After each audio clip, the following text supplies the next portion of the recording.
차이나 TV 시간입니다. 중국 경제 상황들은 매일매일 뉴스가 나오기 때문에 체크를 안 할 수가 없는 상황이죠. 김경환 하나금융투자 신흥국 주식 파트장 함께합니다. 어서 오십시오, 파트장님. 맞습니다. 헝다는 이제 잊을만 하니까 파산으로 가는 거예요. 근데 그래서 또 지지율까지 인하를 했고요. 최근 이슈 좀 정리해 주십시오. 일단 호재하고 악재가 겹쳤다고 볼 수 있는데, 네. 이제 헝다 관련해서는 저희가 이제 시장이 본질적으로 걱정했던 게 무엇인지 좀 생각을 해보면, 네. 헝다그룹이 사실상 디폴트 선언을 12월 중에 할 가능성이 좀 높다고 보고는 있는데, 네.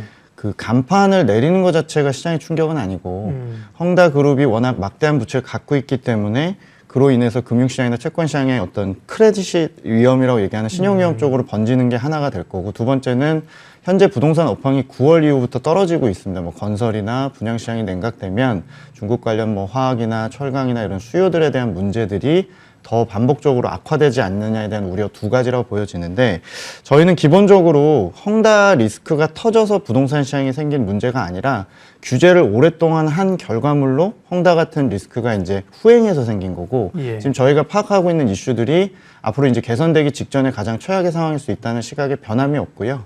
이번에 그 디폴트 발생 얘기를 하면서 주말에 급박하게 돌아갔고, 그저께 저녁에 이제 헝다 리스크 해소위원회라는 걸 자체적으로 만들었습니다. 그래서 쉬자인 회장이 위원장으로 돼 있긴 하지만 사실상 허수아비고, 실질적으로는 광성동 지방정부의 참여 하에 배드뱅크가 들어가 있습니다. 신다그룹이라고 그래서 되게 중국에서 유명한 자산관리공사라는 일종의 이제 자산을 처리하는 부채관리 이제 배드뱅크가 이제 들어가면서 질서정연에 대한 구조조정이 이제 초입 단계에 와 있다라고 생각을 좀 갖고 있고요. 그래서 저희는 이 헝다 리스크로 인해서 생길 수 있는 그 금융시장과 채권시장의 충격은 정부가 인위적으로 차단하겠다는 개입 신호가 9월과 달리 들어와 있고, 또 채권시장에서 지금 발행하는 다른 디벨로퍼들, 즉 헝다 같은 기업들이 연쇄도산하는 위험에 대한 우려들이 있으신데, 그거에 대해서는 중국 정부가 이제 차단한다는 신호가 이미 들어왔고, 최종적으로 제가 보기에 제일 중요한 거는 규제가 완화되느냐 여부인데, 이미 많이 이제 시장에서 얘기가 나오고 있습니다만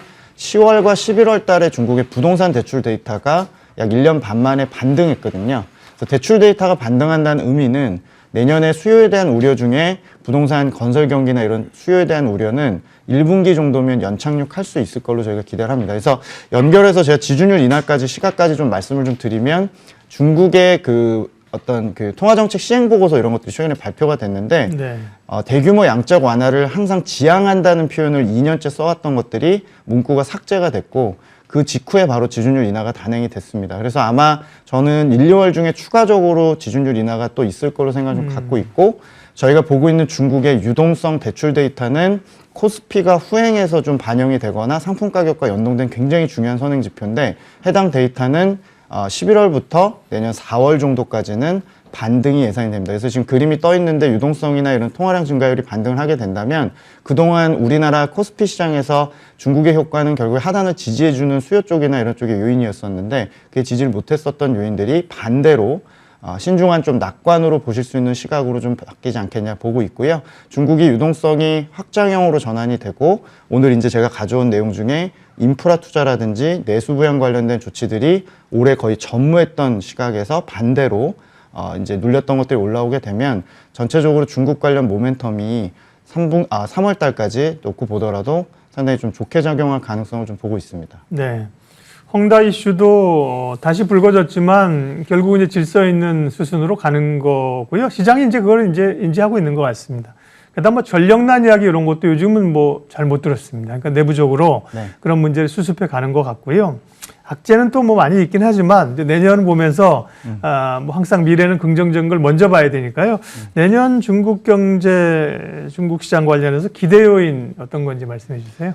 제가 이제 이번 주 위클리 내용에 이제 인프라 투자 얘기를 좀 갖고 왔습니다. 사실 지난 몇 년 동안 저희가 예전에 두산 인프라코도 있었습니다만, 중국이 인프라 투자 한다 안 한다는 굉장히 오래된 떡밥이고, 사실 실제로 중국이 지방 정부를 견제하고 전통 인프라, 땅을 파고 도시철도를 투자하고 도로에 투자하고 항만에 투자했던 예전의 그런 전통 투자는 사실 계속적으로 둔화가 됐고요.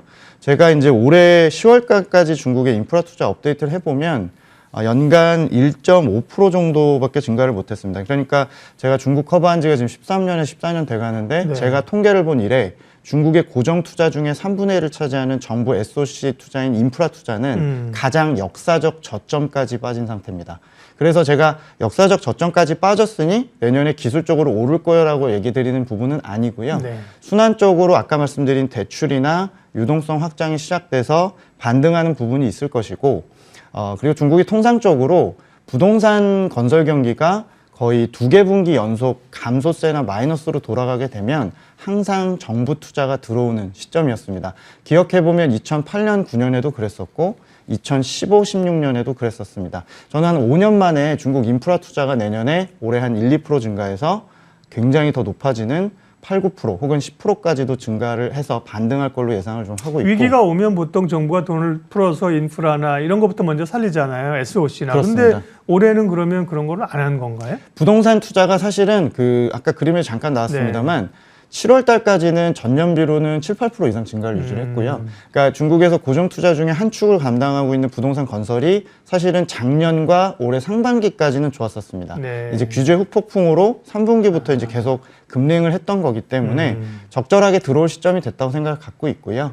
그리고 올해 워낙 재정이나 통화 정책을 안 쓴 상황에서 연말에 이제 지방채 발행이나 이런 걸 통해서 특수목적 채권의 총알을 이제 구비해 놨고 집행을 상반기로 리커창 총리가 이제 집행을 하겠다고 얘기를 하고 있기 때문에 인프라 투자 전반적으로 좀 반등하는 거를 좀 주목하시라는 측면에서 말씀드리는 거고, 연간 하이 싱글이라고 얘기하는 8, 9% 이상의 증가가 나온다면 국내 이제 시멘트나 이제 기존의 건설 일반적인 어떤 철강이나 건자재 수요도 있겠습니다만 이제 새롭게 투자하려고 하는 신형 인프라라고 얘기하는 중국의 뭐 송배전 설비나 에너지 관련 투자들, 또 지금 이미 화두가 되고 있었던 올해 중국의 풍력이나 수소 이런 쪽에 이제 투자까지도 같이 좀 반등할 걸 예상을 좀 하고 있기 때문에 중국이 결국에 내년에도 주도주가 저는 신재생이나 테크 기업을 두 가지 꼭 항상 박아두고 그쪽의 수혜라고 보고 있는데, 에너지 사이클 전환과 함께 중국의 이제 인프라 투자를 연계해서 좀 복합적으로 저희가 추천을 해드리려고 지금 생각을 하고 있습니다. 그러면 신형 인프라 얘기를 좀 더 해주세요. 인프라 투자가 늘어난다. 과거에는 이제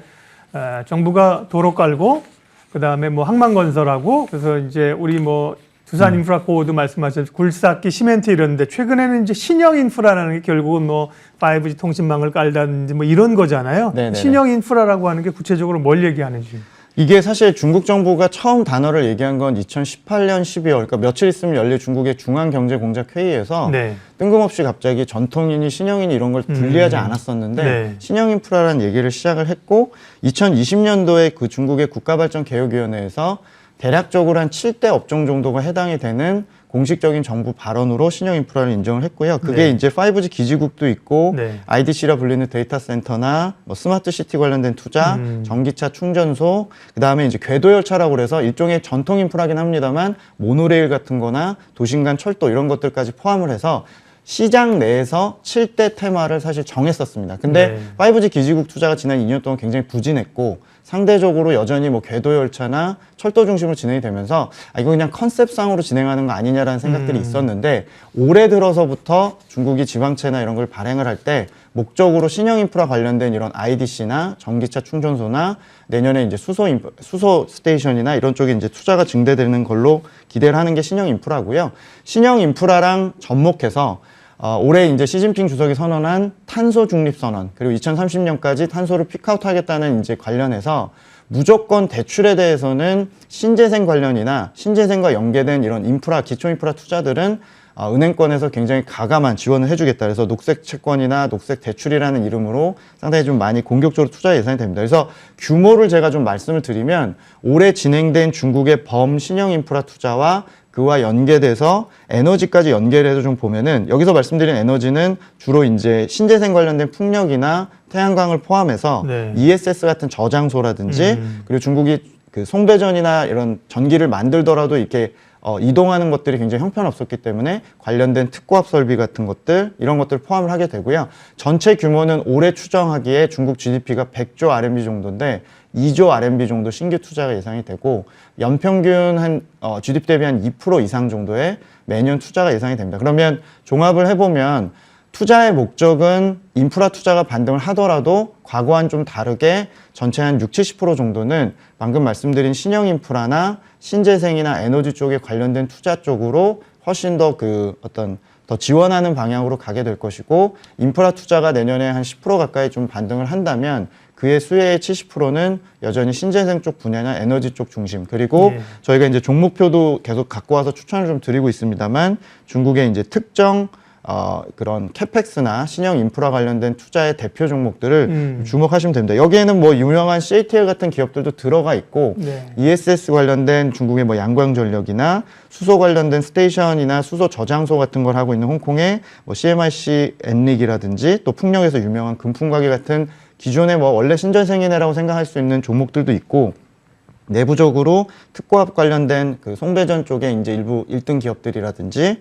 또 중국의 데이터 센터 같은 기업들도 지난 2년 동안 처음 얘기 나온 이후로 투자가 좀 미진했기 때문에 관련된 종목들도 저희가 종합해서 좀 추천을 드립니다. 그리고 무엇보다 이제 이런 것들이 국내 시장에 어떤 임팩트를 주느냐에 대해서 좀 말씀을 마지막으로 좀 드리면, 예. 중국 증시는 관련주들이 분명히 신재생 중심으로 굉장히 계속적으로 올라가려고 시도를 할 거고, 국내의 경우는 대략 한 1, 2월 정도까지는 중국의 상품 가격이 지금 계속 빠지고 있고, 전체적으로 생산자 물가가 내일 나옵니다만 아마 10월 고점 대비 이제 빠지기 시작할 겁니다. 그러면 인플레이션 관련주들은 1, 2월까지 수요 관련 우려로 조금 하락할 수는 있겠습니다만, 이 인프라 투자 관련된 집행이 본격화되는 내년 1분기부터는 중국 관련 저희 경기 민감주라고 할 수 있는 중국의 우리나라의 화학이라든지 네. 철강이라든지 비철이라든지 관련된 그 시클리컬 중후장대 쪽의 종목들이 모멘텀을 좀 받는 계기가 되지 않을까라고 생각을 좀 하고 있기 때문에, 몇 년 동안 중국 인프라 투자가 저희가 뭐 거짓말쟁이가 되고 상당히 부진하게 계속 괴멸식으로 하락을 했습니다만, 네. 반등의 좀 기회를 잡았고 조금 신중한 낙관을 저희가 하면서 중국의 고정 투자 관련주들을 조금 주목하실 필요가 있지 않겠나, 그렇게 생각을 좀 갖고 있습니다.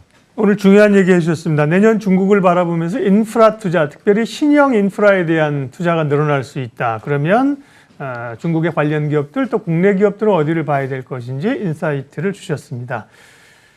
하나금융투자 신흥국 주식 김경환 파트장님 함께했습니다. 고맙습니다. 감사합니다.